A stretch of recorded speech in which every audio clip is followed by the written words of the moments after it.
NFL podcast can drop mad bars on a rap verse. Welcome to another edition of the Around the NFL podcast presented by the United States Marine Corps. My name is Dan Hansis, coming to you from a virtual room filled with some heroes. Greg Rosenthal, Mark Sessler. What is up, boys? Big week. I remember like a couple weeks ago, no offense, Mark, but we led the preview show with Colts Browns. And it's like, now we got 6 games better than that. This is a big week. No offense taken. As my team took an ultra dirt nap a week ago, and they've somehow been erased from the landscape. Maybe they'll be back. Everything could change very quickly, Mark. Yes, this is week 7, the preview for the Around the NFL podcast. You're going to get a recap from Greg and a mystery guest, Giants Eagles, which leaves us. All right. A little rusty here. 32 teams. 4 teams on bye. 2 teams already played. Leaves us with 26 teams divided by 2. 13 games to talk about. Yeah. I mean, Dan, it is, you college, baby. You could do the math before the show. You had like 4 or 5 days before the show here to figure out the math versus now. Well, that would be cheating, That was all in real time, and that was special for me, and I'm proud to see improvement in 2020, a year where not many things have improved. But boys, let's get into it, and you know how we do it every week. It's draft style, picking every game. We'll also have our locks of the week, and that's a very big competition between us. But before we get to that, I want to talk about a little bit of Ravens news, boys. Yannick Ngakoue, now a member of the Baltimore Ravens, traded by the Minnesota Vikings. So he does a quick stopover with the Vikings, who nosedived this season and are now looking toward 2021, and Ngakoue gives the Ravens a proven pass rusher, which, Greg, that's a player they needed. They do. I think people outside of Baltimore probably don't realize how much their pass rush has struggled this year, and when they're not blitzing. Matthew Judon's probably not going to be there long term, so maybe Ngakoue is. And you only gave up a 3rd and 5th round pick. In the event that they don't sign Ngakoue, there's a chance they could get a compensatory pick a year later anyway. So they're almost getting them for free. And it says more about the Vikings, who were willing to give up a 2nd round pick a month ago. Now they move back around, maybe a round and a half, considering these 2 teams are very different. They're giving up on this season. They're looking to next year. And it makes me think Rick Spielman, their GM, and Mike Zimmer, their coach, who both got contract extensions before this year, I feel like they're safe. And I would have thought they would have been safe, but to be making moves like this where they're almost trying to get worse for 2020 makes me think they're probably safe, and they've been given some assurances that they're going to get to see this rebuild all the way through. Maybe.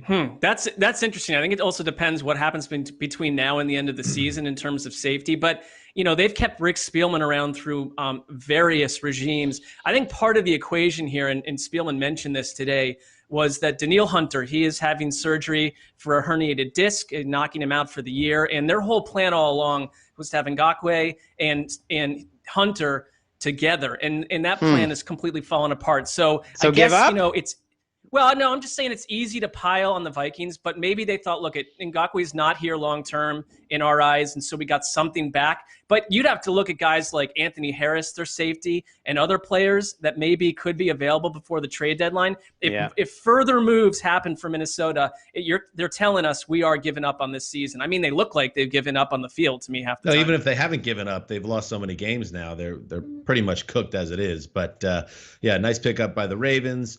All right, let's get to the Week 7 action now. And I have the first overall pick, and I'm very happy I'm running to the podium to hand in the ticket for Steelers Titans. Oh my goodness, battle of the last two undefeated teams in the AFC. And this is a great game, not just because they're undefeated, not just because they're ranked number 2 and number 3 in the old Zeusers power rankings, although that feels like the driving momentum behind this game. I feel everyone. like what this is like a really hard game to pick because Ryan Tannehill and Derrick Henry and the Titans offense looked so unstoppable this past week. And, everyone is on fire, obviously, and rightly so, about Derrick Henry going off for 264 yards from scrimmage. But, kind of the biggest takeaway for me the last couple weeks is that Ryan Tannehill is not just a guy that's going to approach his play from last year, but looks like the same guy. So it's like, okay, so you have Tannehill playing at an all-pro level, and then you put him into this mix with this great, solid, all-around team, and Mike Vrabel, who's got this team coached up very well, against the Steelers, who are another team that's clicking right now on both sides of the ball. So you got Tannehill in the Titans offense, you got Minka Fitzpatrick in the Steelers defense, you have no Taylor Lewan at left tackle for the Titans after a torn ACL, you have no Devin Bush in the front seven for the Steelers after a torn ACL. What an even, fun game. The ACL stuff, not fun. Everything else, I love it. Yeah, you usually trust the team that's better, offensively and the better quarterback. And it's so weird that that's obviously the Titans. I mean, I think the Steelers' offense has been fine. And James Conner looks a lot better in mid-October than he did in mid-September, and that's big for them. And Big Ben hit a couple long throws last week against the Browns, but he's more of a game manager. You hit it with Tannehill. He's a different player than he was a year ago because Tannehill is getting it done not just in play action, but he's not making mistakes in the straight drop back game. And there are some big time differences, I think. He's not taking sacks anymore. And man, he's amazing against pressure. And this is the game where that is going to be an ultimate test because no defense that gets more pressure than the Steelers. No defense has more guys that deserve double teams. Stephon Tuitt and Cameron Hayward tortured your Browns last week, Mark. And it's like you don't even have to think about Dupree and Watt on the outside. Like those guys on the inside alone deserve double teams, and it's really hard to know who to stop with this Pittsburgh defense. It makes it a fascinating matchup. I mean, I watched left guard for the Browns, Joel Bitonio, who has been a rock for years, get pretty handled by Cam Hayward. Tannehill is a different quarterback than Baker Mayfield against pressure, though. I mean, we've been seeing this for week after week. He is willing to take a massive shot as he unfurls a deep dart into the end zone, and it's complete. When I think about Tannehill, it's kind of like this brings hope to us all. You can be relatively average in your job for 8 years and then suddenly become a fascination to the eyes. And when I think of Derrick Henry, it's like, what does he remind me of? It's like if you cut a wall out of your house and dropped it off a 90-story building to the ground. That's what he feels like running downhill. And the combination of these two and their offensive line, the way that their interior line is beating people up. You broke my brain with that house and 90-story building thing. I'm still trying to figure it out. Honestly, like I was showing some clips of this to my wife Simone, and I don't know if she was intrigued by my analysis, but it's just what it looked like to me. Like just a gigantic bean coming down hill at you 200 miles an hour, and it shows. I mean, he wears teams down. This is a fascinating matchup because the Steelers, what they're good at, they are good at week after week. I trust them to be, I think they're better than the Ravens. I think that they, on offense, are being a little bit underrated because they have such a rich variety of weapons. And Big Ben is Big Ben, but guys like Chase Claypool make this a completely different attack. They're fun to watch. This is a crazy game. I can't wait to see it. It's like, baby, dim the lights. I have some Derrick Henry highlights to show you. Hey, it's more impressive than my highlights, so no one's complaining. Derrick Henry, if you're of a certain age, I think about Bo Jackson, I think about Herschel Walker. Just like, how are you that fast and that strong? How can you be bigger than everyone and faster than everyone, especially on that 95-yard run? Greg, it does not go unnoticed, Greg. Year after year, you don't like Ben Roethlisberger. You have an issue with him. All sorts of issues, really. I have been a bigger fan of him than anyone on the show. I wrote a whole article. No, wait a second. He's underrated. Time out. Last week he was Big Breeze. This week, now he's been downgraded to a straight game manager. Next week he's going to be, Joe Flacco level backup scrub. What's going on here, man? I wrote a huge piece on NFL.com saying he was the most underrated quarterback of his generation. Like, he's been a top 5 quarterback forever, but he's a different player this year. And I thought he showed some things last week, hitting some throws down the field, but they're a different offense. They're not built around Ben anymore. And that's why I have a really hard time picking this game, because usually you trust offense. But wow, like, this is such a test of how good the Steelers defense really is. Tony Romo, I thought, made a great point last week. The only way to beat them is not side to side. It's running straight at them. And who runs straight at you better than Derrick Henry? Like, who hits deep shots better than Ryan Tannehill, where I think the secondary for the Steelers has some weaknesses. So we're going to need the old Big Ben back out there. It's more a guy that I loved him in the past, Dan, and I want to see that guy pat. I want to see him This back. This is not just you. I'm seeing this pop up on football Twitter, that it's kind of like all these subtle little shots of Big Ben's actually not that good this year. He's just kind of cruising along. And when I watch the games, I see a guy, maybe the numbers aren't there yet, but I think he's much more than a game manager. I think he's a huge plus player, and you're going to continue to see it this year. I don't know. One of us will be right. Well, I think he's terrible. I think he's still very good. People will be won over when he is victorious in the AFC title game. I mean, I think this is a Mike Tomlin Big Ben special this season. I can just feel it within that they are going to go farther than anyone expects. They won a Super Bowl with him as a game manager, Dan. It can be done, but I think he'll get better. I'm not on the anti-Big Ben side. I see what you're doing. You're trying to paint me in a corner. I'm taking the Steelers to win this game. We should pick it. Let's pick it. So you got the Steelers. What about you, Mark? I'm going to go Tennessee by 1 point on a last-second field goal. I'm kind of with you. I'm feeling you. I'm feeling the same thing. Very close game. Give it to the home team to pull it out. Oh, can't wait. That's a number. That's Andrew Luck in 2012. That's what that is. That's Joe Burrow in 2020. That's Trevor Lawrence to the New York Jets in 2021. We're just getting started. We got plenty of more Week 7 talk coming up.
All right.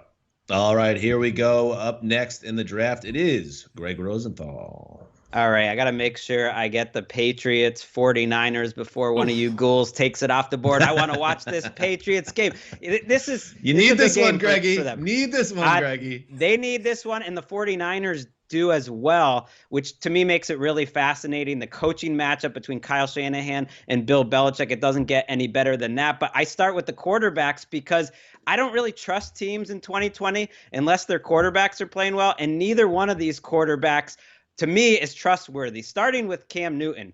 Now, he didn't get to practice. He didn't even get to do any conditioning while he had the coronavirus. So I think you give him somewhat of a pass last week.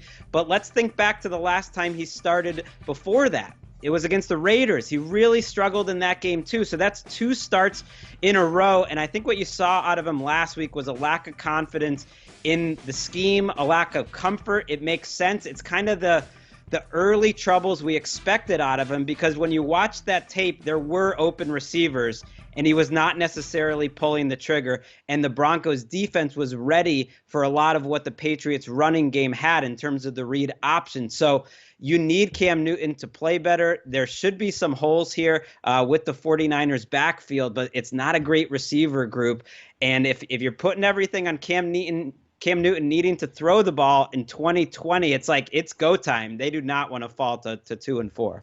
That was a special type of evil, though, that game against the Broncos. I mean, I know that Bill Belichick can blow off we don't know if practicing or not mattered. I mean, they looked like a team that had not practiced. I mean, it stood out to me. And you had an offensive line that was totally battered. It helps to have Shaq Mason and David Andrews back at practice. I mean, that is a game changer. But I'm with you. This offense, I watched this thing yesterday, and it's like this offense seems centered around Ryan Izzo. For some reason, it's like, who are these guys? It's the weirdest group of skill position players around. And Julian Edelman has completely disappeared. That Seahawks game, which was marvelous and really good for Cam Newton too, feels like 3 light years ago. I just want to see, though, like Jimmy G going up against a coach like Belichick who knows him so well. I mean, Jimmy G right now, he threw 2 passes beyond the line of scrimmage against the Rams last Sunday night, and they still got a bunch of yardage because this is a team that's good at yards after the catch. I mean, they're relying on that. But you don't have Raheem Mostert in there, a back that I absolutely love to watch. I think they are a different team without him in the lineup. I know they've got a bunch of other runners, but this is a special guy, and they are both so depleted that it makes the game odd, and I love games like this. So, Greg, I'm very annoyed that you took this contest away from me.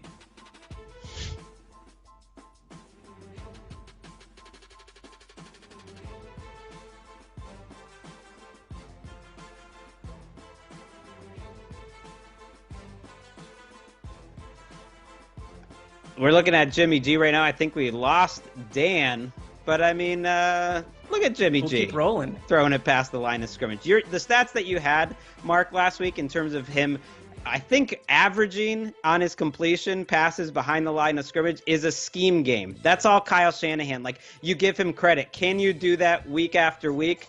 I don't really expect it. But then I think back to the early 2000 Patriots. And you know, Mark, who, as a Patriots fan, I hated seeing on the schedule more than any team.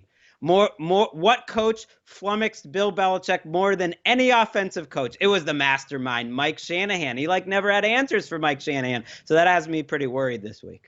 Well, I think that's one of the reasons that Jimmy G went to San Francisco is there is a mutual respect between Belichick and the Shanahans. But I'm with you. I have to ask the question, does Shanahan, he's been asked this and he's not going to tell us what he really thinks. Does he trust Jimmy G? I mean, the games show me that he doesn't. I mean, this is not a downfield passing attack right now at all. All right. Up next, Mark, it heads to you in the draft.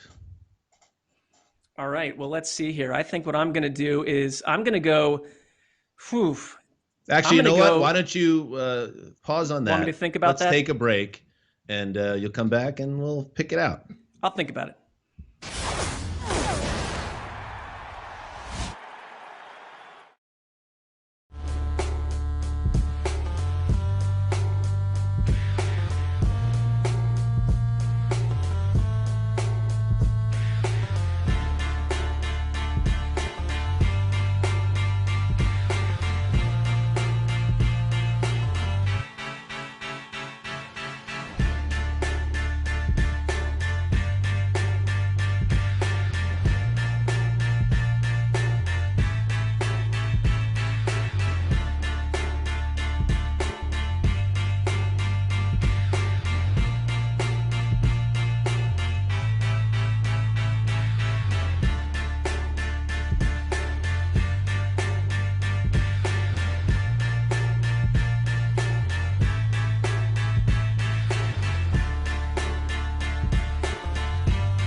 Welcome back. Up next in the draft, Greg Rosenthal. All right, I'm glad I can take Patriots 49ers off the board before any of you ghouls do it, because it's a big one. Greggy. You need it, Greggy. They need it. The Patriots do not want to fall to 2-4, but you know what? The 49ers really need it too.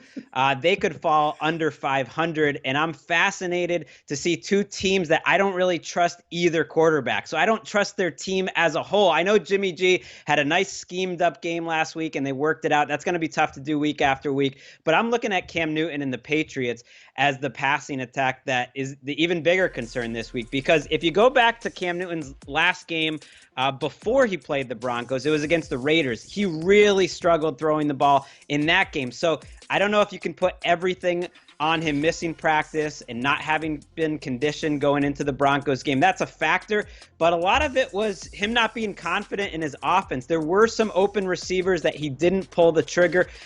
There was a chance to win the game late where he has a couple open receivers. Again, just holds on to it. It makes sense. He's new in this offense. He's not comfortable. But if they don't get up to speed soon, I don't think it's going to happen, because the running game, it's good, but defenses have really shut down the read option plays since week 1. And so they need Cam Newton to start finding their receivers, Mark. Yeah, I'm with you.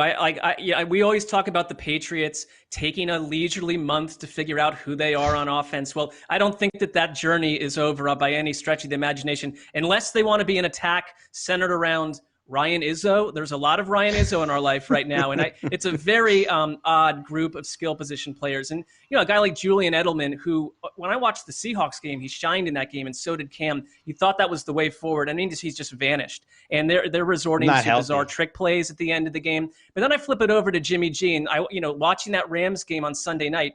Here's a guy who threw beyond the line of scrimmage twice. I mean, they are leaning on yards after the catch, and they've got some guys that can make that productive, and they thumped the Rams in that first half. So, I mean, it's called scheme right there. But I have to wonder if Bill Belichick has special knowledge of Jimmy G, and maybe that's a little X factor here. But secondly, does Shanahan really trust Jimmy G? I don't see this passing attack telling me yes on that one. Yeah, I think there might be a little issue there between coach and quarterback in San Francisco, but also we know that he's safe because we've seen the options behind Jimmy G. That it's funny because we just talked about where Big Ben fits. Is he, a high-end game manager? That's what I see Jimmy G as. And when he's healthy and the opponent is right, he could carve up anybody against good competition. He should be okay, but he's not a guy that maybe lifts you to the next level. And with the Patriots, it's like, man, this is why Tom Brady struggled so much last year. They didn't put anything around him. There's no explosive playmakers. And Cam Newton is back there holding the ball, waiting for guys to get open.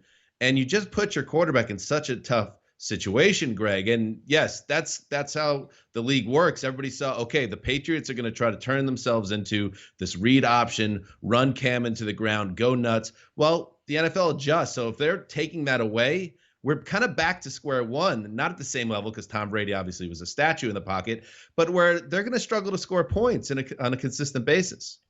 They will. I mean, this is a team that's good at stopping the pass, not necessarily good at stopping the run. So the 49ers look at that. They think this is a good matchup. And the Patriots, it has to be mentioned, have had all sorts of offensive line issues. They lost Illuminor, who was ranked as a top 10 tackle on PFF. He's going to injured reserve, but they do get back. It sounds like Shaq Mason and David Andrews this week return to practice, and that's huge. Last week against the Broncos, the Patriots only had a single offensive starting lineman in the same spot that they started the year, and so that's going to help them. But they have to win games different ways, and usually Belichick has the edge with the coaching matchup. I don't know. Patriots fans know what I'm talking about. Think back to the early 2000s. Who was the one coach that you knew was going to give Belichick's defense, even at their peak, all sorts of problem? It was the mastermind, Mike Shanahan. And Kyle Shanahan does a lot of the same stuff. I don't really trust Bill Belichick in a Belichick-Shanahan matchup.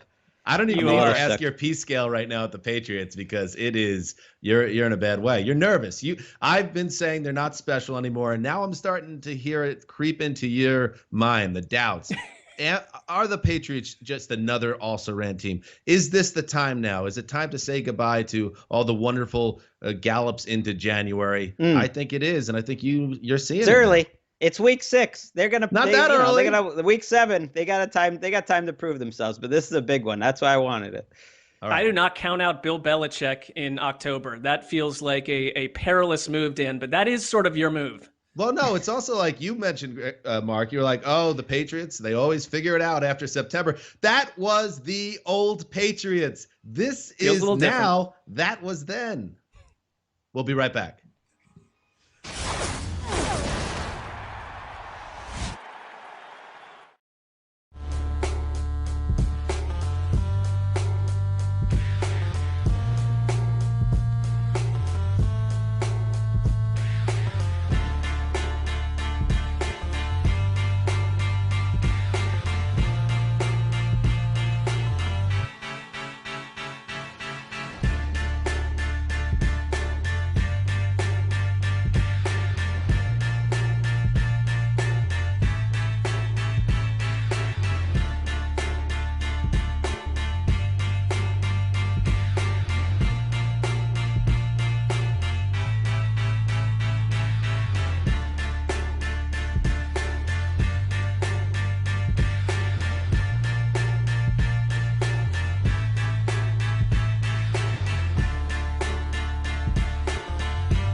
All right, let's move on. Mark, you're up next in the draft.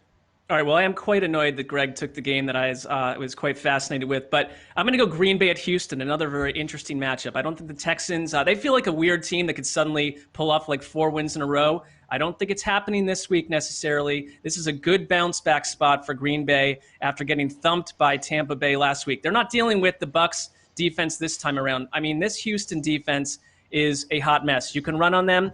You can pass on them. You can do whatever you want. You can have your fancy. So I think this is a good job for Aaron Rodgers, for Aaron Jones, the whole crew to get back on track. Because, you know, it feels like in 2020, like rest in peace defense in general, because the Packers have issues of their own. And you're going to have these games where when a good one lines up like the Bucs did, you know, I could come out of that really concerned about putting pressure on Aaron Rodgers and what that might mean for Green Bay's overall attack. But I just want to give some of these teams kind of a mulligan. I just think that Green Bay is more the team that we saw before that. Green Bay's defense, though, whether you measure it by deep metrics or just the naked eye, they are struggling. I mean, last year was all about Aaron Rodgers saying, hey, we finally have a defense. Well, now you finally definitely do not. And the pass rush is not there. They are not able to stop much at all. So this feels to me like shootout central. I don't know who will win this thing. I'm not the greatest predictor on earth, but my trust is with Aaron Rodgers and the Green Bay Packers. Sneaky good game. I mean, Deshaun Watson, I think, is playing awesome right now. Lights out, really, the last 3 or 4 weeks. And you bringing up the Packers defense makes sense to me, Mark, because if you look at their DVOA, the Packers defense is actually ranked below the Texans defense. They're 30th in the league. That's how bad they are. And if you watch Watson, you know, he's on point. He's making good decisions. I think he actually has a greater depth of offensive playmakers around him than Aaron Rodgers does. Now, he doesn't have Devontae Adams and he doesn't have Aaron Jones. He certainly doesn't have the running game. But I think this Texans offense can move the ball quite well. I'll be watching Bradley Roby in this matchup. He is one of the rare cornerbacks in the league that matches up against the opposing number one, and that's a tough matchup. You'll see it on the other side too, probably Jair Alexander against Will Fuller. So Roby versus Adams, I don't know. Adams, to me, is probably going to cook him up in this matchup, and Rodgers is really going to need it because I think he's missing some of the depth with Allen Lazard out right now. Yeah, this podcast is kind of like a microcosm for the greater NFL world's viewpoint of the Packers right now because, what team perception-wise was hurt more by a game than the Packers in week 6? Because we went into first 4 weeks, they're playing incredible football on offense especially, not turning it over, running the ball, passing the ball, defense getting the stops, and they're cruising to wins to start the season. They hit their bye, and now after this game, it's like it's welcome back all those doubts again about the Packers and last season, when they were 13-3, but didn't get any love from certain groups who thought they were an overrated team. Mark, you were one of them. Now is it time to start looking at them that way again? One thing I really didn't like how the Packers just kind of laid down. They got bullied a little bit for the first time on the offensive line, which had been so good to start the season, and Aaron Rodgers and the whole team just kind of like put up the white flag to the point where Aaron Rodgers was on the bench midway through the fourth quarter against Tampa. So now that you've taken the shot confidence-wise as a team, which version of the Packers shows up in Houston? Because I agree with you guys. I don't think the Texans are a good team or a top 10 team in the AFC, but they're going to hang because they have a superstar quarterback. So I'm with you. Shootout City. Shootout City. Yes. Now I will be picking my second game now. How about this, guys? We will go Seattle at Arizona. And this game, to me, here's another defense with the Seahawks that concern me. I mean, they are 28th in sack rate in the NFL. They are not getting to the quarterback. You've got to deal with DeAndre Hopkins and Kyler Murray, who is an absolute magician on the ground. But I'm watching this Cardinals offense sometimes, and I think that they're still in search of themselves too. I don't entirely trust them. I don't think they played especially well against the Jets a couple weeks ago. They weren't magical last week. They just do some things really well. That said, I mean, you know what I feel about the Seahawks, guys. I feel like every Seahawks game is essentially the same. They can get into trouble. They will play, against the Vikings. I think they played their worst half of the season. But there's something about the Seahawks that they can overcome that kind of a half. And so this is, to me, is sort of an acid test for the Cardinals. I know they beat Seattle a year ago, but I'm not sure I trust this Cardinals offense more than I did the Cardinals offense from last season. Yeah, I don't either. They're a strange team, the Cardinals. They're 4-2. You got to give them some credit for that. They're an organization that has not won a lot of games in recent years. So they're beating bad teams. They've had the 4th easiest schedule in the league so far this season, and now it gets a lot tougher. I think the Kyler Murray scramble right now is pretty much the most unstoppable play in football. Right. I saw people like kind of getting on the Cowboys defense for not being ready for some of the scrambles. It's like no one is ready for that. But can you do that quarter after quarter? I don't trust it as much as those Seahawks receivers going up against these Cardinals cornerbacks. Patrick Peterson has not played that well this year. Drake Kirkpatrick has not played that well this year. And you have to just trust Seattle a little more and see what Pete Carroll did defensively during the bye week. Sounds like they're probably not getting Jamal Adams back, but does he come up with any answers? Because that was not a Pete Carroll defense that we really saw over the first 5 weeks of the season. This is going to be a great game. What a great quarterback game. Russell Wilson, Kyler Murray, and we talked about it earlier this week on the podcast. Murray, his playmaking ability is pretty terrifying for a defense. And now you have Seattle, can't stop anybody. And this feels like potentially a huge Kyler Murray game. That's the kind of vibe I'm getting right now because Seahawks fans are so angry over in power rankings land that I still have them ranked at 5. They want them at 1 because they're undefeated.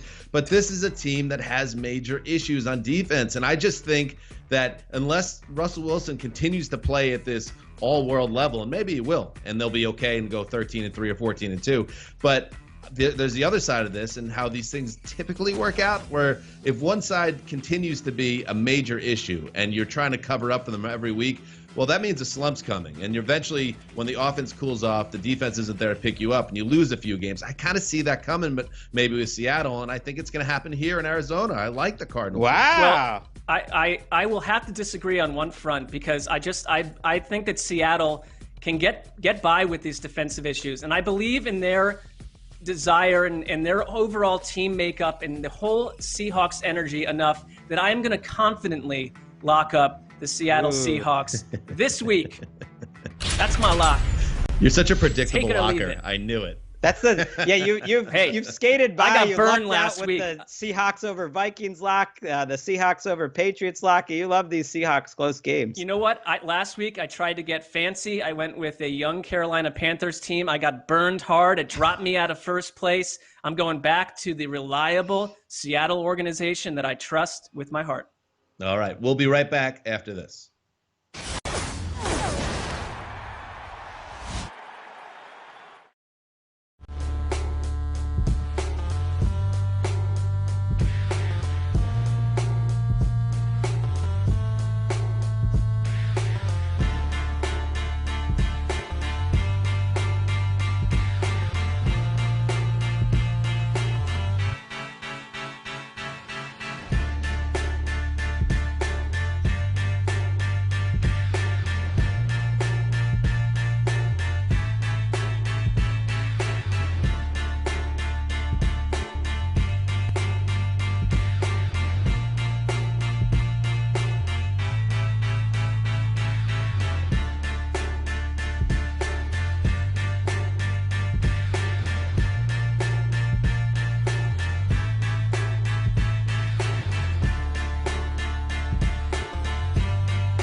Time now for Road to Victory, presented by the United States Marine Corps.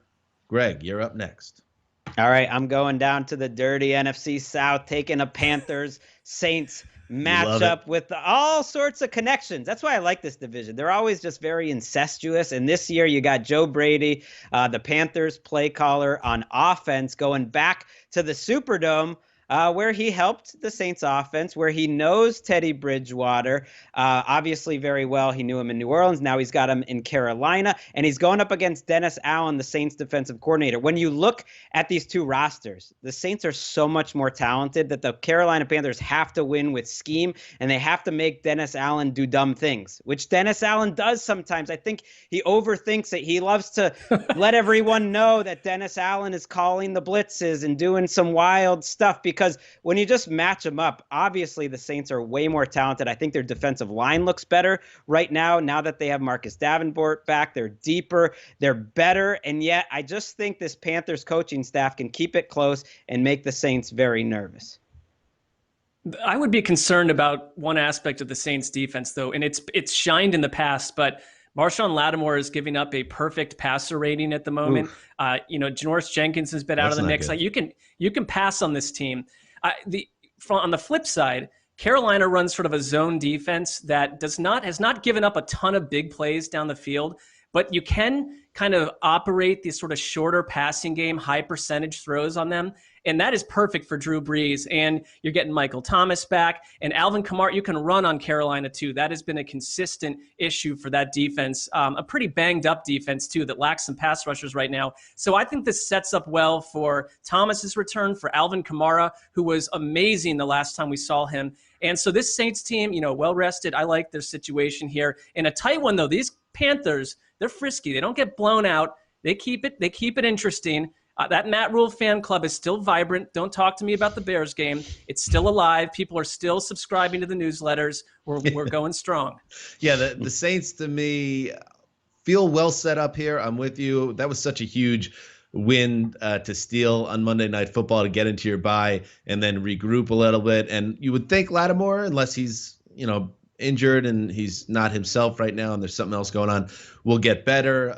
And I'm not too worried about the Panthers. I think they'll score some points here. But at the same time, Michael Thomas is back. And it's interesting what's going on with Michael Thomas because it's the high ankle sprain that knocked him out for 3 weeks, but then a suspension for punching a teammate.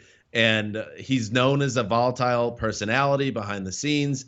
And is this under control? Or is there something spiraling behind the scenes with the Saints? Because this guy, I think Kamara would be the Dave Damashek Jenga piece for this offense. But Michael Thomas is the guy that really makes Drew Brees better than average at this stage of his career. So if you have Michael Thomas healthy, motivated, in the right place headspace-wise, Emmanuel Sanders starting to figure things out, get the chemistry going with a healthy Kamara and Brees, they're going to continue to score points. I like the Saints in this game, but I respect the Panthers. It could be a frisky game for them.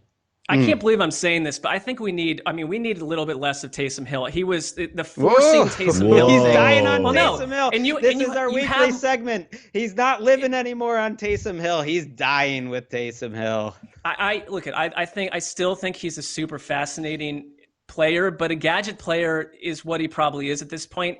And it didn't look right. And I mean, I know, Twitter middle school had their fun with all of that business, but I think some of it was correct that this is like either you're going to put Brees in on these plays, but when he was yanked, I mean, there was one moment where Brees was just staring at Sean Payton with like 1,000-yard stare. Like, why is Taysom Hill on the field? They don't trust Brees. They don't trust Brees on 3rd and long. And I don't totally blame them. I think you're right, but Mark, he converted perfect several of them in a big spot on Monday Night Football. That's why it was so odd to me when Brees was warming up in the second half and making plays. They were still pulling him off the field for Taysom Hill. So I don't know. Right. There just was some type of, incongruity there. It's fair.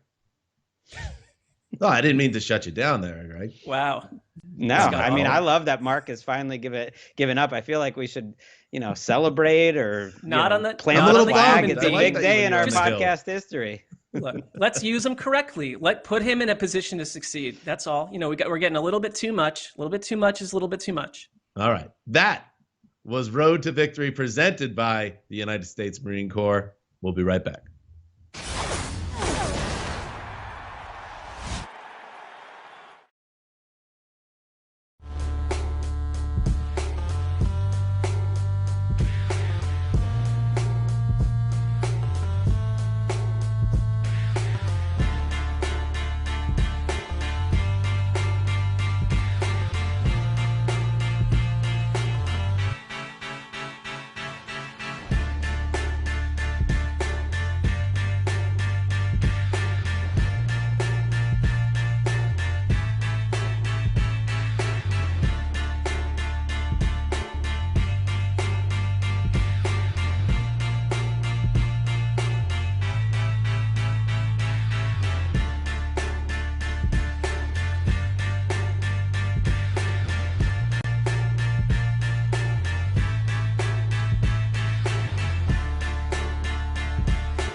All right, that brings up the old Zeuser in the picks. I will take, let's see, Hamana Bucks at Raiders. All right, so listen, what are you going to say about the Bucks right now? What can you say in a critical sense to doubt them after what we saw against the Packers? They are, when they are right, the most complete team in the league.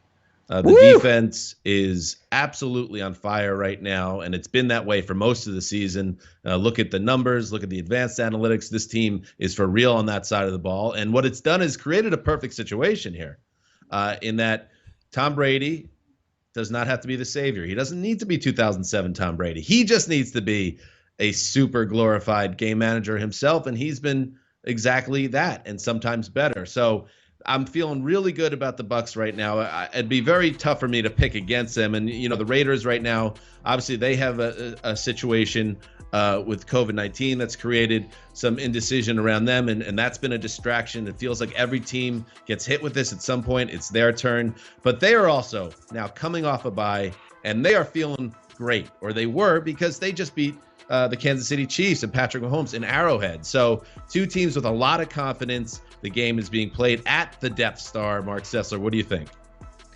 I mean, you know, there was a lot of heat on Paul Guenther because for what you might like about the Raiders offense, the defense for a while now has been highly suspect. They held the Chiefs to 1 score in the second half. I mean, it was just, that is, if this team is able to knock out Kansas City and then turn around and take care of the Bucks, I mean, we have to call that a massive doorway they've walked to into a world of completely different expectations for this Raiders club. And there's a little thing I like about this game is that, remember back when the coronavirus just started and we were all in our little homes doing our free agency show, and there were whispers that the Raiders wanted Tom Brady. And what did that mean for Derek Carr? And I mean, Derek Carr is the kind of quarterback that I get that he's like a really nice guy, but he seems to hold on to slights. That's the way I perceive him to be. Rabbit and I think ears, it's got to be lodged in his mind that my own team had interest in Tom Brady, which is not a sin because it's Tom Brady. But now you have Derek Carr, who has like 11 touchdowns, 1 pick, 70-plus completion percentage. He's playing lights out. We saw what I wanted to see from him last week, which is aggressive Derek Carr, the thing that we have been missing. The reason I found him slightly bland, it's happening. They've got the guys to throw to. This makes this game highly interesting to me because the offense is transforming before our eyes a little bit. Wait a second, Sizzler. Wait a second, Sizzler. You just sold your lot on Taysom Hill. Are you coming over to my used car lot? Are you coming over? I mean, I'm driving by the car lot and taking a look at what's on stock, and I may wander over there during my lunch break. You're welcome. Just so it's known.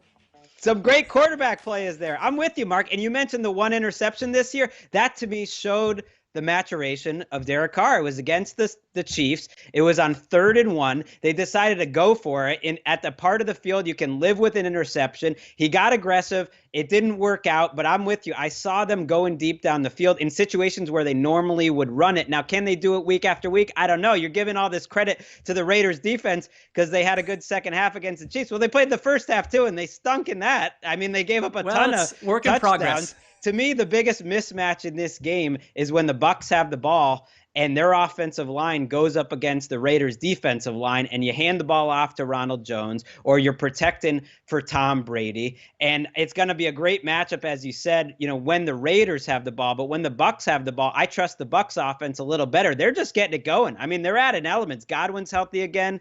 Gronk is doing a little.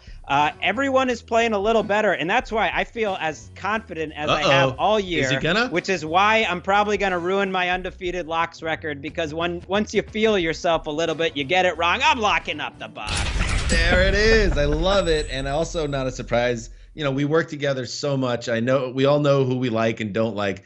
Greg's never going to be sold. He's never coming to the used car lot. So he saw that great performance against Kansas City is ultimately a mirage, like in Las Vegas, the tall casino building. Well, I mean, Dan, his nickname is Used Car Lot. I feel like that's pretty something rough. He's going to love. You can only go with one weird nickname per game, and I'm riding the Bowles-assance right now, the Todd Bowles defense. And how about Carlton Davis? He's shut down Devontae Adams. He can do the same. We'll see to Henry Ruggs. And if you do that, then this Raiders offense not as good. Some people are just better as defensive coordinators. There was no bowls assance with the Jets, I can tell you that. All right, snakes to the old Zeuser. So let's stay. So that was Sunday Night Football. How about a little Monday Night Football? The Chicago Bears. You're going to be busy at night. The Los Angeles Rams. You guys put your feet up. Enjoy your night off because I got this. Another good game. This is a good week. This is a good week in the National Football League, in our league. The Bears, nobody respects the Bears. They're 5-1, though. I mean, at what point does that change? Are they just one of those teams that nobody ever kind of gives love or takes seriously, and then they're 11-5 and hosting a home game in January? You know what? They might be that team. But go show me. Show me here in primetime now. The Rams are a good team. The Rams are not a great team. They're coming off a frustrating primetime loss in Week 6 against the 49ers. I still like the Rams. Don't love them. Don't think they're a powerhouse. So if the Bears are actually good, capital G good, this should be a game that they could hang in and potentially even win. And that's what it's about. We talked about it, Mark. Defense is kind of like an extinct species in the NFL. Well, the Bears are kind of like this exception where they're winning with their defense and they're turning the ball over and they're getting just enough quarterback play. I don't think it's sustainable as a Super Bowl contender, but I think it's sustainable in Week 7 against the Rams. What do you guys think? Yeah, I think that. I mean, the Bears have come to us from 1972, and I think their style is atypical to what most fans would prefer to see. I think that includes some Bears fans, too, who are mystified that the offense seems to constantly be going in reverse. But they're 5-1, and if you look at what they did against Carolina, I mean, they frazzled Teddy Bridgewater, who's been pretty good this season. I mean, interception on the first drive, interception on the last drive, caused a fumble right in the middle of the game of Mike Davis. That was the game right there. I mean, that's the way they want to win. They want to win these games like 20-19, and I think they can do it. I mean, my concern is that, I don't know, we've been watching football for like 3 decades. Like there have been like 6 Bears teams that went 12-4. They're always stellar like this. Defenses and questionable quarterback play, and they're one and done typically in the playoffs. Or do they go to the Super Bowl and play the Colts and operate in one of the most boring Super Bowls in our life in a downpour? So I don't know, flip a coin.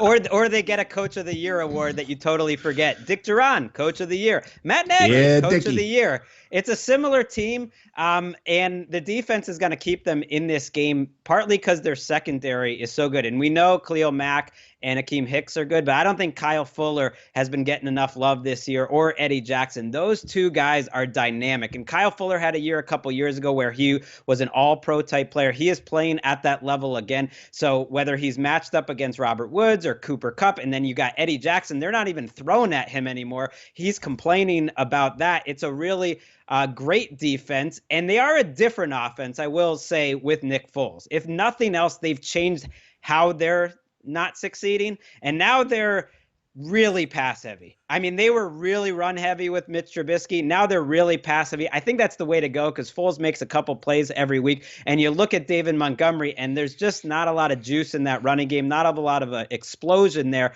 I just don't know if that matches up well with the Rams. When I think the Rams, I think you attack their weakness in terms of their run defense. They've got some good players in the secondary. Can the Bears move the ball? Because they are definitely like a pass heavy Matt Nagy, I'm going to try to be like Andy Reid type of team now. One thing that jumped out to me just looking at some numbers ahead of this game, the Rams are 19th in the NFL in points per game on offense. Wow. Well, it feels that way watching their games sometimes. But it's like there's been a general feeling that they've gotten better post Todd Gurley, and maybe they're much other better metrics per play. that back it up. You know, they're having these games where there's not a lot of plays. There are a lot of running. I mean, they're one of the most run-heavy teams in the league, and until last week, they were super efficient passing, but then that fell apart. We haven't seen them do it against anyone but the NFC East, though. That's worth pointing out. Yeah. I didn't like the lack of connection between Kupp and Goff last week. I mean, that kind of frazzled them and messed them up. Why do I keep saying frazzled on the show? I don't know. I'm frazzled that you're saying frazzled so much. But they're usually spot on, Kupp and Goff. I expect that to be okay. Let's pick this game real quick. I'm curious about this one. I got the Rams in a close one. I don't like what I'm seeing where they're a heavy favorite, if you know what I'm saying, but I do think the Rams sneak it out. Rams 22-20. I think the Bears win again, and everyone is like quietly annoyed by it. Just like, well, except for us. Bears Twitter. Bears Twitter has taken over. Them and Patriots Twitter would be in the Super Bowl of annoying Twitter of getting in my mentions. I see you, Bears Twitter. Yeah, maybe if the Bears win, they can get into the top 10 of the power rankings too. Just that's what that's inside the building. That's what they're pushing for. That's the motivation. All right. Up next, Greg, you're on the clock. Oh boy. All right, let's go to another early game this week. I know this sounds crazy, but I am intrigued to see Washington Dallas. Just out of morbid curiosity. Because this game matters in the NFC East, and man, I haven't seen a week as ugly as it's been in Dallas. And I look at this Washington team, and I think they look at what Kyle Allen did last week, and I think they convinced themselves, you know what? It's like, I know Kyle Allen had that fumble, but he did have the drive right afterwards. He did make plays, and I think their offense ran a little better. Hey, we've got a top 10 defense right now. I really believe that Washington does. Dallas is replacing their offensive line again. Like, they're missing their replacement left tackle is out. Like, this is a very winnable game for Washington, even if it might not be very pretty to watch. I mean, the pressure on Andy Dalton last week and just the tackle play, I think interior of the line was okay, but the tackle play was a disaster. Yeah, I don't think you want to go into games and have Andy Dalton throw the ball 54 times. That's not a formula that's ever really worked with the Andy Dalton family line. Cowboys, to me, I mean, and the reports coming out this week. Yeah, I had one friend that's kind of close to the team saying that the players a while ago were saying that this defensive scheme was too complex. And you've heard that a couple times, like Rex Ryan's defense got that in Buffalo, where like you're in week 6 and the players aren't playing off instinct. And the Dallas defense has like these interesting parts on paper. I mean, you'd say that someone like Leighton Vander Esch coming back would be big for him and for Jalen Smith. And Jalen Smith is being paid a lot of money and is not playing the way he has in the past. This feels like, I don't want to like overreact, but I don't even think it is overreacting. And Dan, I think you mentioned this too, but I had the same feeling like, Mike McCarthy, is he here next year if this thing continues to spiral this way? Or is Mike, I would put it this way, is Mike McCarthy willing to remove some of his friends from this staff upon further review? I mean, this is a disaster. When the Cowboys players are talking this way anonymously, it's still October. That's a car crash. Yeah. I mean, Jerry just turned 78. And if this thing truly goes off the rails and there's a mutiny, I don't see why he wouldn't just say, okay, I gotta try this again, because I still have this talented core and I can't waste potentially 2 years with Mike McCarthy if he doesn't have this team believing in him. First place Cowboys. I know people keep on saying that with all these NFC East teams, but does it ultimately matter if they're terrible and the organization is drowning? Because what does it mean even getting to play a January game if you have all these problems? Now, that said, I don't love Mike McCarthy. And I also don't think the Cowboys are going to completely death spiral here. I don't think they're going to go 4-12. I think there's a lot of people that want to see that because it's sometimes fun to watch the world burn, to watch America's team burn. But the Washington football team, they lose every week now, and we could talk about how great their defense is, but they're losing every week. And Kyle Allen, listen, that's a guy I don't believe in. So as much as like the world is on fire for the Cowboys, some people could go and lock up undefeated teams and feel like, okay, looking in the mirror. I'm going to be the guy that locks up the Dallas Cowboys. Oh my gosh. On the road, coming off a hideous Monday night loss on a short week during a team mutiny. So you could pick your Russell Wilsons, Sessler. Give me America's team to get back on track. Dan, that's hold how on. You lock it up. Hold on. I mean, at this point, these little slings and arrows, I am totally impervious to them. If we were to go look at your lock record over it is stretching into last season. There are some unbelievable picks where you're in a home with no mirror. There isn't even a mirror on the wall. This is a bold one. I'm fine with my picks. This is a bold one. I mean, when you can go against Kyle Allen, it's bold. No, I actually do think it's bold. Kyle Allen, 5 drives last week, 10+ plays. I don't know what you're seeing. You know what I'd be worried about with Dallas though it's their stars that like get you worried. Like Zeke is still there, and isn't he the biggest problem? You see? I'm totally with you, Greg. But can't you see Zeke? He's an All-Pro star player. His pride is hurt. Lawrence. People are doubting him. Can't you see 200 yards from Zeke? Can't you see it? Maybe not. It's know. against Washington. All I think about when Jane Slater, does these reports is like, all right, who is it?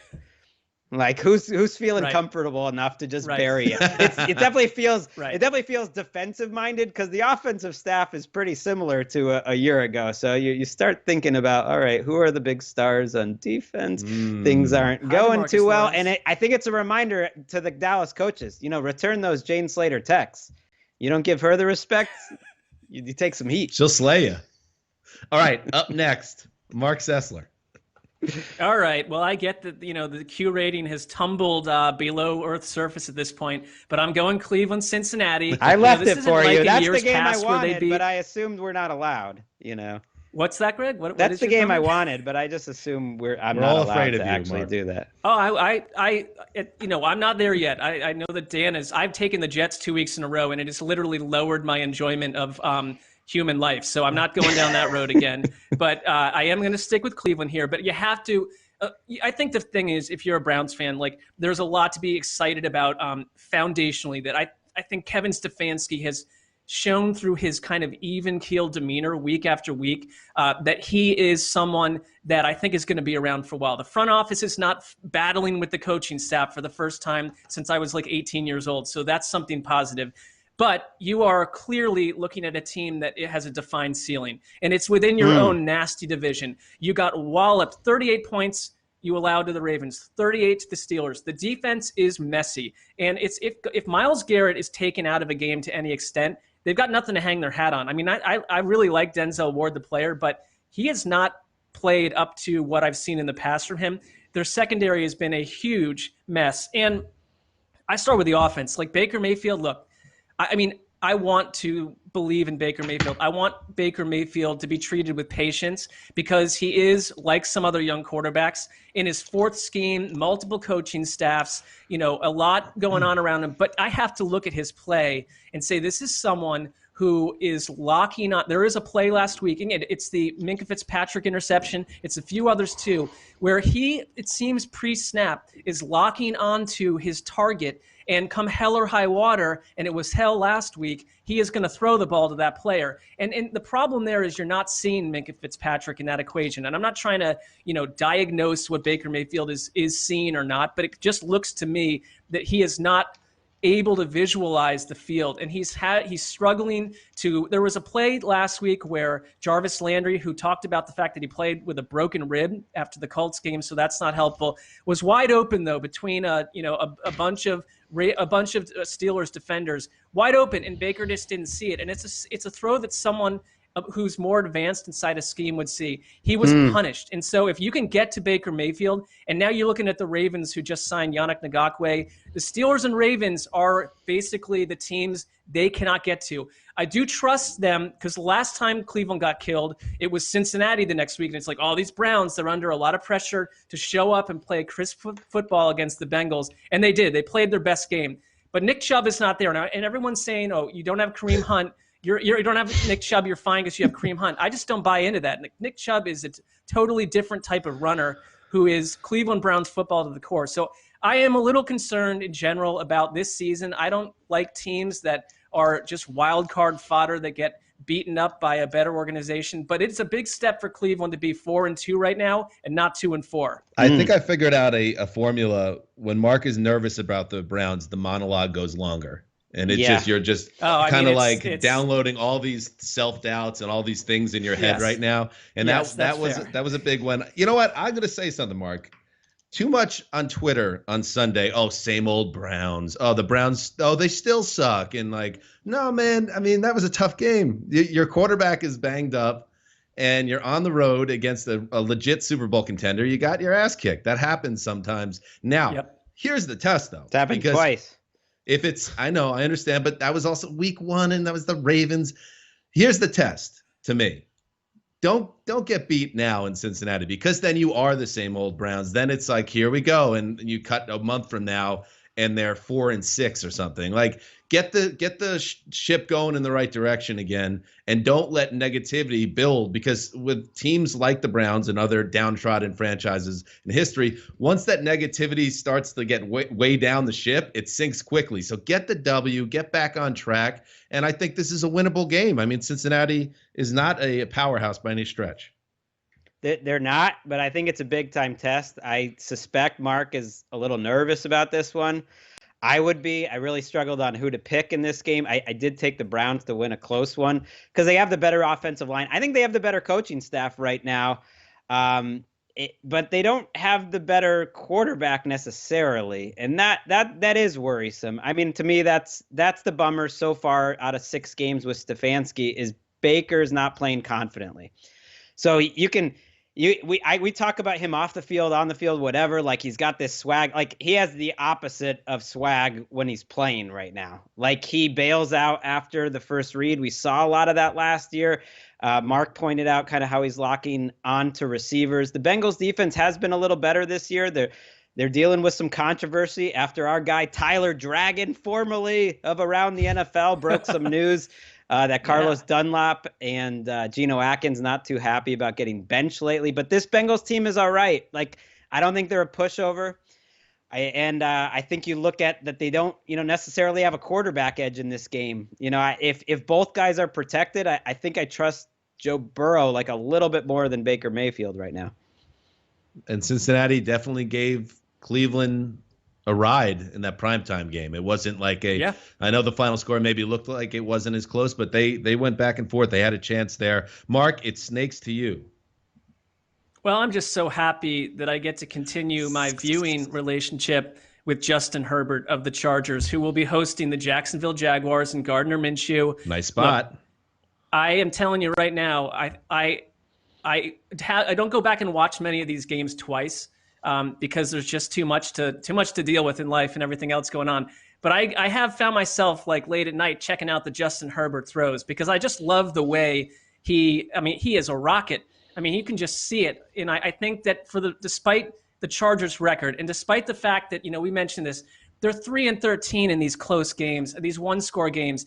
That's the bigger issue. I think this is a playoff team that is begging the coaching staff to, when they build these leads, to put the foot on the gas and squeeze the life out of the opponent. There's just something about the DNA of this team, and we all recognize it, that kind of just allows these opponents back in the game. And you've got a quarterback now that allows you to do something completely different. And his chemistry with his receivers, for a guy that didn't get a lot of practice time, no preseason, to come in and do what he's done right away, I love it. I mean, Gardner Minshew to me has sort of become sort of the same guy every week. And it's not all bad. I see some really good stuff with Gardner Minshew. There was one play that I just thought, this is him. He was under total duress against the Lions. He is sort of circling between would-be tacklers. But, where a lot of quarterbacks would have been taken down, he escapes. He has that escapability. He's slippery. And he underhands the ball to James Robinson, who darts upfield with it. But then a couple plays later, he lofts a pass deep downfield into coverage, a little bit dangerous, and it's picked off. So you take the good and the bad with Gardner Minshew. The diagnosis is this guy is going to be in the NFL, probably as a backup after this season for a really long time. I think he does a lot of things really well. But when you watch Justin Herbert, I look at my fascination at Gardner Minshew and say, it sometimes feels more appropriate to have that fascination attached to someone who's going to be in our life as a starter for like 15, 20 years. Right. I mean, this is Minshew matchup. And Taysom Hill this week, Mark. You have to evolve. Transition. You have to yes. We're in a time where you have to be able to say, I liked this, but now I like this more, and it's because of the evidence I'm seeing. Well, yeah, Justin Herbert. I mean, it's no comparison. And you're gonna like him more after this week because he's playing the Jaguars defense. I mean, this is the worst defense in the league. They're picking up guys off the street and they're starting them that week. Like last week, Kamalea Correa and who was the other one that they signed? Jabal Sheard. they signed him like 2 days before the game, and then they're both committing costly penalties in the game. I mean, that's what happens. So this is a game the Chargers you would think would be able to roll up on them. I want to see if they can do that too, because a lot of positive things going on with them. Joey Bosa and Keenan Allen were clearly not 100% before the bye. They're back. They're healthy. It sounds like they're going to get Brian Bulaga back at right tackle. Maybe not Trey Turner, but their line has been a huge problem. That's good. You might get Melvin Ingram and Justin Jones back, two of their starting defensive linemen. So the cavalry is coming, and this Chargers team is 1-4. You got to just take care of business and destroy this Jaguars team, who is kind of the team I think I overrated because of week 1 and even week 2. Like, there's always one team. Remember, we were excited about the Bengals after 1 week last year. It's like, ooh, Zach Taylor. This guy's a great young coach. I think I did that with the Jaguars this year, and it's taken me a while to move off that take, but it has not been a good take. You mentioned Joey Bosa too, right, Greg? I did not. Okay, because he played. Another one. He only played 28 or did snaps. I? Yes, I did. Okay, Can't even remember what I said. He only played 28 snaps against the Chiefs. He had knee, ankle, and triceps injuries. This is a sport for tough people. So he gets that week, and that will make the defense better as well. My feeling on the Chargers, because I like the Chargers too. Maybe a sneaky team of ATN candidate here. Yeah. I have them higher than any 1-4 team should be in the power rankings, because you just like everything about them, except for their record and their ability to close out games. So you look at where they're at right now. You know, they won 16-13 in week 1 with Tyrod, a game that Randy Bullock helped them out with. But since it was a 3-point loss to the Chiefs, a 5-point loss to the Panthers, a 7-point loss to the Bucs, and a 3-point crusher to the Saints. So go ahead, like Greg said, go spank the Jaguars, who stink, and get to 2-4, and then you go to Denver and you see what happens. But do not do anything. Do not give us a Chargers moment against the Jaguars at home. That would be a disgrace, and then we will spit venom at you, Chargers, here at the ATM podcast. Assist with that nonsense. Yes, you do not want to listen to the Sunday night show, Chargers fans, if your team lays an egg against the Jags in a big spot in week 7. All right, up next is Greg Rosenthal. All right, I'm going to take the Lions, Falcons here. There aren't many games left on the board, and I am a little intrigued by these two teams, and I don't know if I'm annoyed they're playing each other. Maybe it's good they're playing each other. I want to see like which one is going to be a little friskier down the stretch here, or at least through the midseason, because the Lions defense came out. They balled out last week against Jacksonville. I'm not going to take anything away. I know the matchup was good, but the energy and the aggressiveness, the game plan, it was pretty awesome. And the Falcons were even more impressive. I mean, it shouldn't be that surprising that getting Julio Jones back and Julio Jones looking like Julio Jones makes a huge difference. You know, it does. He's back. The secondary is a lot healthier. It gives them more options defensively for Raheem Morris. I've thought that their offensive line in Atlanta, which has been a trouble spot for really the entire Dan Quinn era, and now Raheem Morris, has actually had its best year, and they're okay. Like, they kind of fixed that problem. They should be able to put up some points, and I'm curious if they're going to be dangerous down the stretch. I kind of like the Falcons in this game, even with Detroit coming off a pretty good performance against Jacksonville. I really like seeing DeAndre Swift be what I think the beginnings of what they thought he could be. And I hope his role just continues to increase. And, Adrian Peterson, we get it, Hall of Famer. But, I mean, DeAndre Swift is why I got on this Detroit Lions thing in the start. I don't trust their defense a lick, though, and I see this as like another rampant shootout, which, shootouts used to be like, hey, there's 2 of them a week, and that's the game you got to go. Now it's like eight games a week seem to be these shootouts because defenses apparently decided not to show up in 2020. Do you trust the Lions, though, to shoot? I was going to be in a shootout. That's where I'm not really sure. What have we seen from Matthew Stafford so far? I do against the Falcons defense, yes. Sure. I do. I wouldn't say week to week, but the Falcons defense seems to be like a gigantic open barn door that just says, bring the whole family in, bring all the animals and pets in, and have your way inside our barn. 2-3 the Lions are, and yes, the Matthew Stafford. What a barn that would be. Yeah. The Matthew Stafford that was playing before the back injury last year, if that guy was playing for the Lions, maybe they're above 500 right now. So they kind of need him to jump his play a little bit. The Falcons, you kind of feel it, or at least I do, that this is a team that is ready to hit the old dynamite thing. What's the thing that you push down? Here's the thing, though. I mean, They played as well as any team in week 7. Yeah, but I don't want to put too much that Raheem Morris solves their team, but they put the bang thing on those Vikings. It was 33-7 with a couple of minutes left in that game. Another disaster show, though. The Vikings. I'm just saying, it was like that was an impressive 1 week performance. Let's see. And how about your boy Younghoe Koo? Let Koo into the kicker club with some of the stalwarts. He's hitting 50-yarders now. His story that he's now carving out a real career is pretty surprising based on where he started with the Chargers. That's no joke. Yeah, he's having a nice year. Have we mentioned that Kai Forbath is signed with the Rams now? Wow, he's got to be in prime time. Maybe we don't know if he's starting. They're not announcing that yet. What was the sandwich prop that you had that he would hit a game winner in a regular season game? Let's check in with the great Nick Fortier, gogetmylunch.org. The old Zeuser said, the old Zeuser also said the Jets enter week 17 with a mathematical path to the playoffs. But the old Zeuser also said, I'll take a Reuben.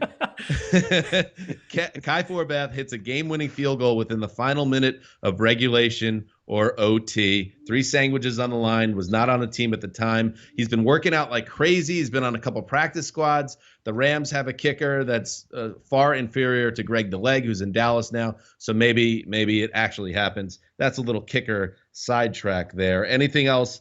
My point was, yes, they might score points with Matt Ryan and healthy Julio Jones and Calvin Ridley. But I don't know. I feel like the Falcons and Arthur Blank, another owner that's getting up there in age, they might be looking for the next stage of whatever the organization is at this point. Sure. And it makes for a fascinating offseason if Matt Ryan, and I know there's all sorts of salary cap implications involved there, but Julio Jones, like, these are guys both on the other side of 30 for an organization that really needs a fresh start.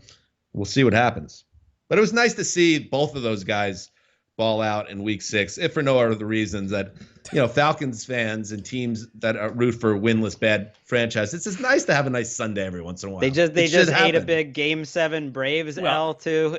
Atlanta is a tough sports town. It's nice, Dan, because Dan just doesn't want another team taking that number 1 pick away from the Jets. So it's whenever you can get a win in there for your these they were never going to be trash bags. That's not a 1-in-15 team, the Falcons. I never thought of them as a real risk in that realm.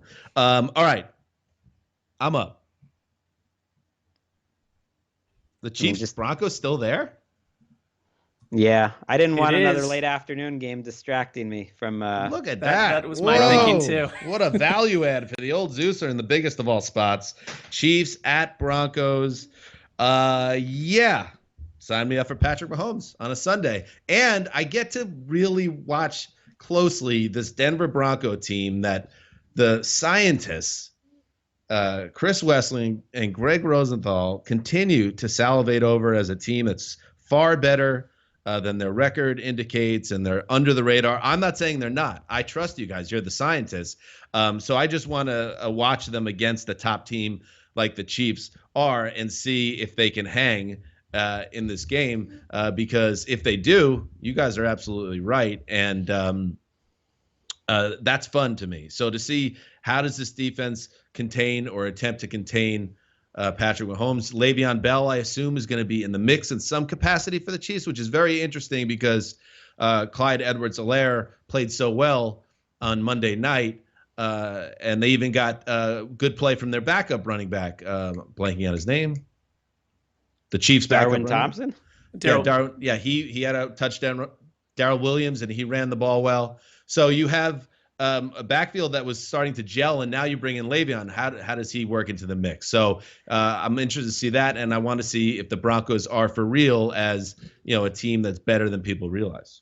I think they're going to test Mahomes' patience and Andy Reid's patience and their frustration level with all these teams approaching them the same way, because the Broncos are set up in a very similar way to me defensively as the Patriots, the Raiders, and the Bills, in terms of that they can play coverage, that they're really smart in the back end, that they can let you run, except they're better at doing that. Like they do it every week. And the reason I'm so high on them, Dan, is because they're so well coached. They're a little thin on talent defensively, but Bradley Chubb's playing like a superstar, and Fangio coaches up that secondary really well, and they're sixth in DVOA. And where I could be wrong, but where the excitement comes from is the playmakers on offense. I thought Drew Lock played pretty well last week. Those 2 interceptions were unique. One was a miscommunication.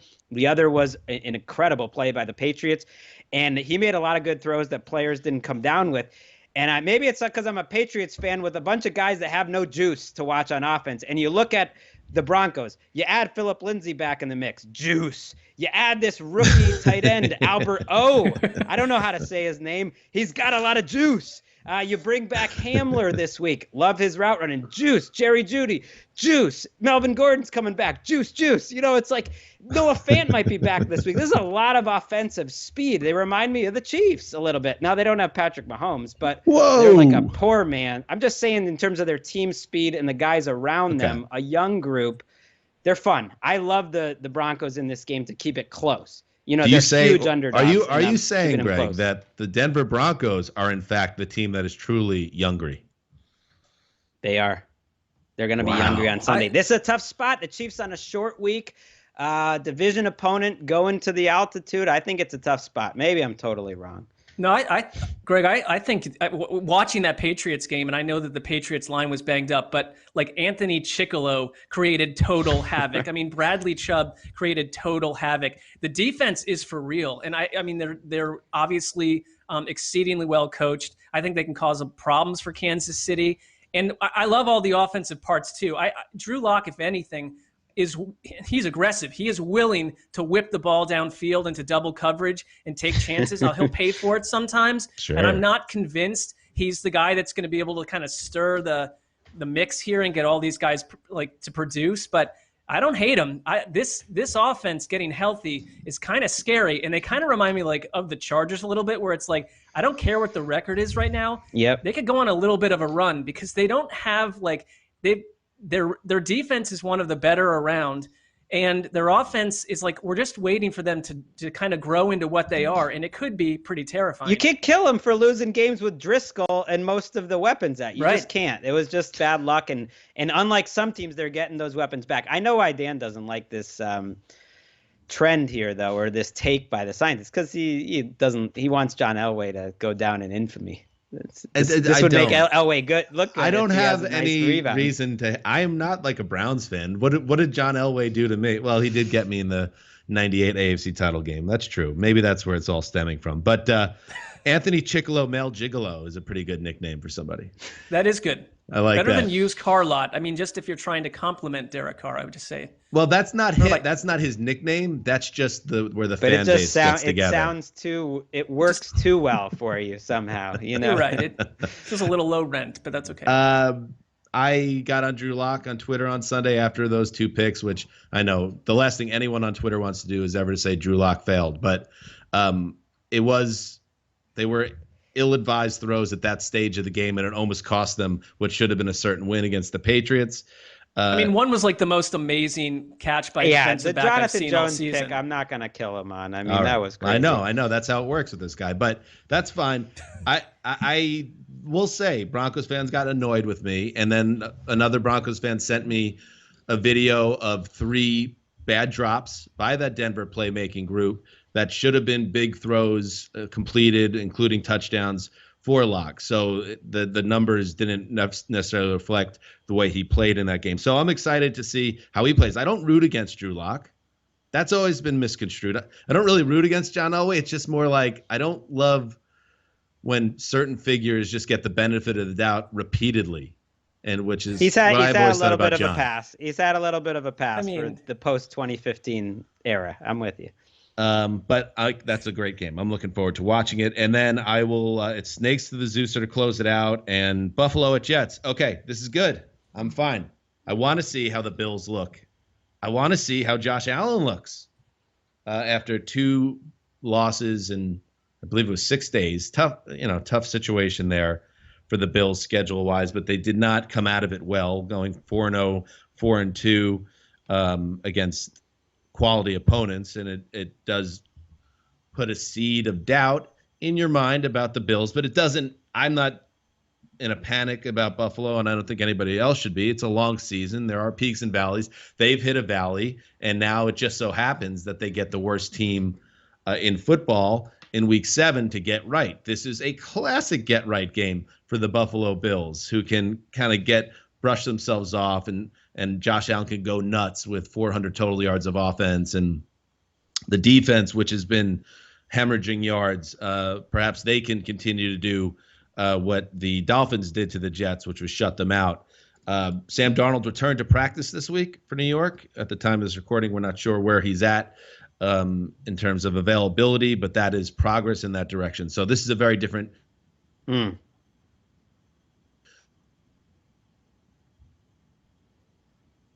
right, we lost Dan there. We lost Dan there for a minute, but frankly, how much do we really need to talk about the Jets?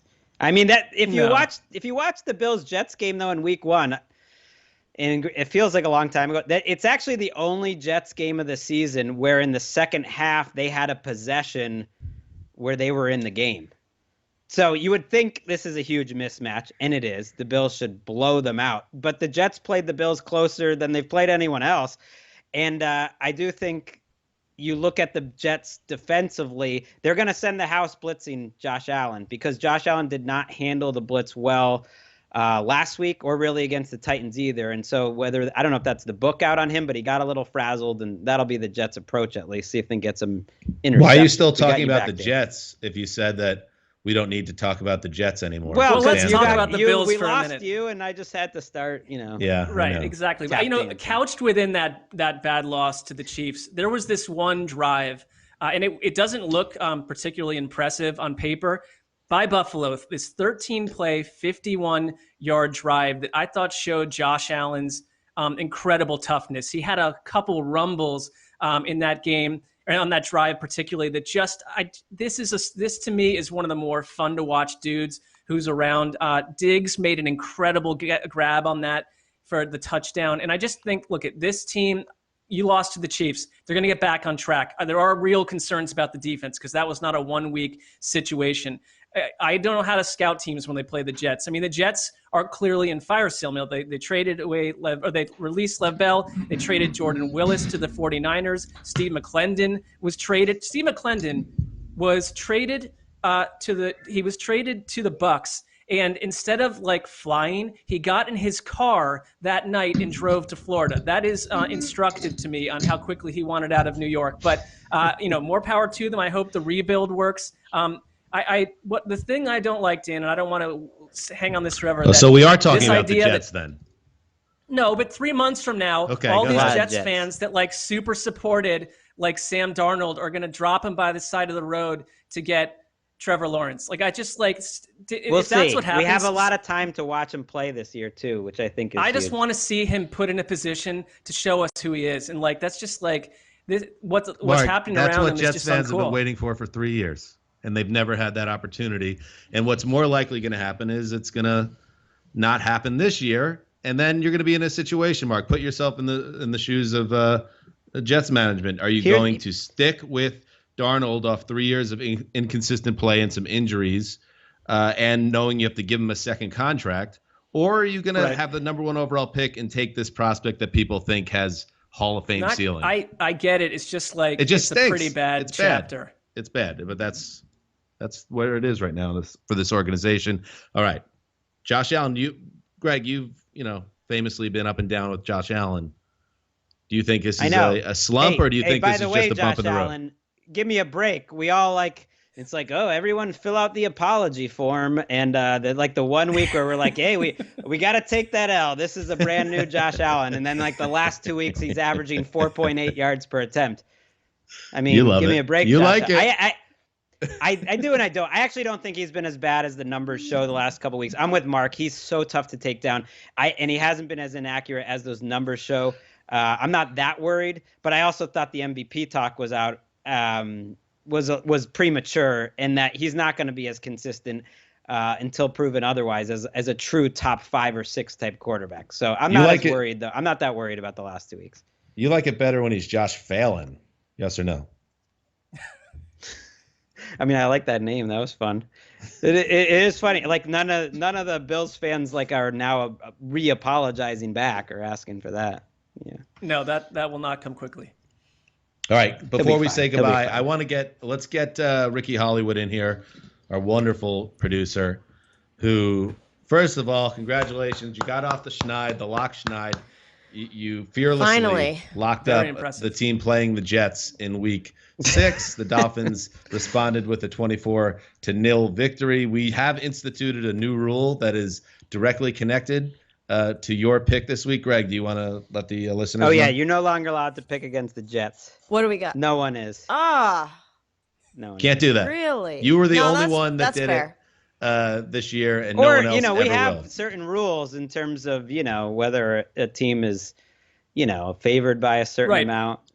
And you've broken those rules, Eric. You've broken them multiple times. You've got them wrong even when you broke the rules. So we have learned when you're losing in sports, you're someone that'll start breaking the rules. As Erica furiously scribbles out Bills as her lock of the week. What do you got, Ricky?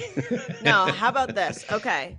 You guys forgot to mention this, and maybe you did mention and I wasn't listening. Possible. But, John Gruden was the coach of the Raiders. Then he's the coach of the Bucs. He wins a Super Bowl with them. Then they fire him after a 4-game losing streak. Takes 10 years off. Gruden goes back to the Raiders, okay?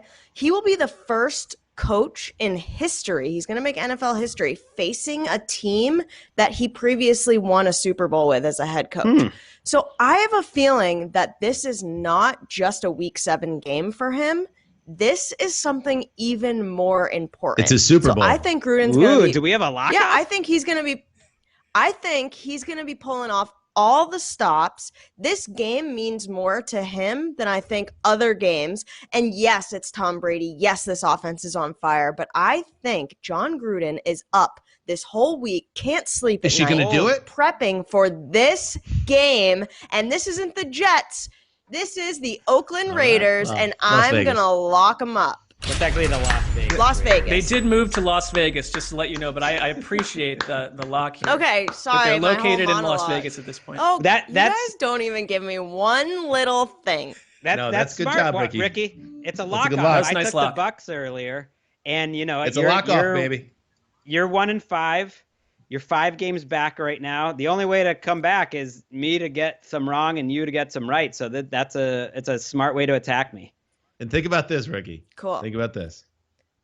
Greg, this means a lot to Greg. He doesn't like to let it be known because he likes to pretend nothing really matters. It doesn't. I want to get rid of the He lock. actually gets part of his salary at the NFL is he's the guy who picks the games.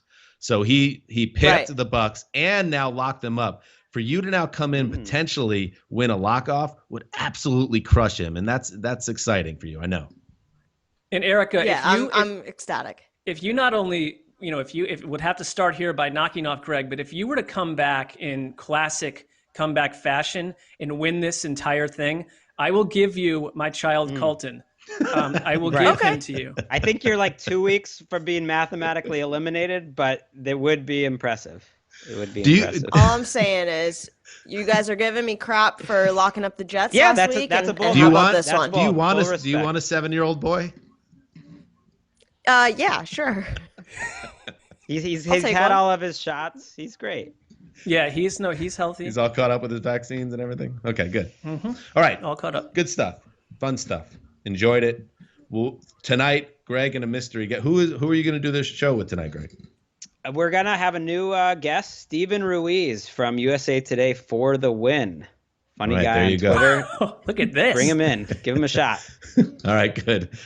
Greg and Steven Ruiz from For the Win. We'll recap Thursday Night Football. We'll be back Sunday recapping every game we just previewed here. So make sure you come back and enjoy the flagship show. All right, Dan Hanza signing off for Ricky Hollywood, the Quiet Storm, the old boss, and everyone else behind the scenes. Thank you as always.